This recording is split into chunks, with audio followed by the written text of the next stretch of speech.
मगर अगर अमीर घर का 16 साल का 17 साल का बेटा पोर्श गाड़ी को शराब पी के चलाता है और 2 लोगों की हत्या करता है तो उसे कहा जाता है कि ऐसे लिख दो। ऐसे ट्रक ड्राइवर से, बस ड्राइवर से क्यों नहीं लिखाते? उबर ड्राइवर, ऑटो ड्राइवर से क्यों नहीं लिखाते?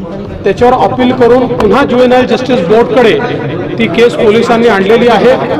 अशा परिस्थितीमध्ये केवळ अशा घटनेचं राजनीतिकरण करणं हे राहुल गांधींसारख्या व्यक्तीला शोभत नाही।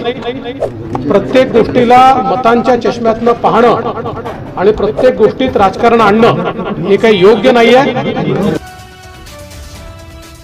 नमस्कार, मैं Rahul Gandhi. Bus driver, truck driver, Ola, Uber, auto drivers अगर गलती से किसी को मार देते हैं तो 10 साल की जेल में सज़ा हो जाती है और चाबी उठा के वो फेंक देते हैं।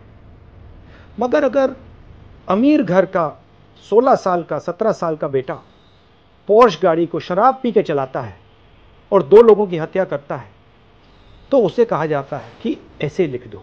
ऐसे ट्रक ड्राइवर से, बस ड्राइवर से क्यों नहीं लिखाते? उबर ड्राइवर, ऑटो ड्राइवर से क्यों नहीं लिखाते? नरेंद्र मोदी से पूछा गया कि 2 हिंदुस्तान बन रहे हैं, एक अरबपतियों का, एक गरीबों का।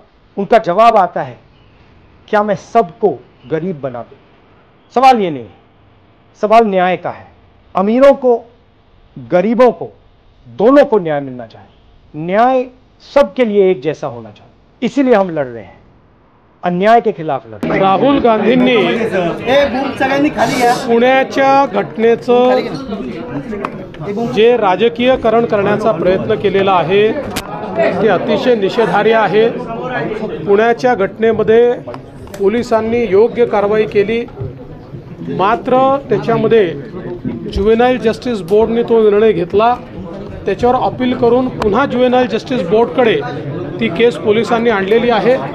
अशा परिस्थितीमध्ये केवळ अशा घटनेचं राजनीतिकरण करणं हे राहुल गांधींसारख्या व्यक्तीला शोभत नाही। प्रत्येक गोष्टीला मतांच्या चष्म्यातनं पाहणं आणि प्रत्येक गोष्टीत राजकारण आणणं हे काही योग्य नाही आहे। त्यांनी जर नीट माहिती घेतली असती तर कदाचित अशा प्रकारचं त्यांनी त्या ठिकाणी काम केलं नसतं।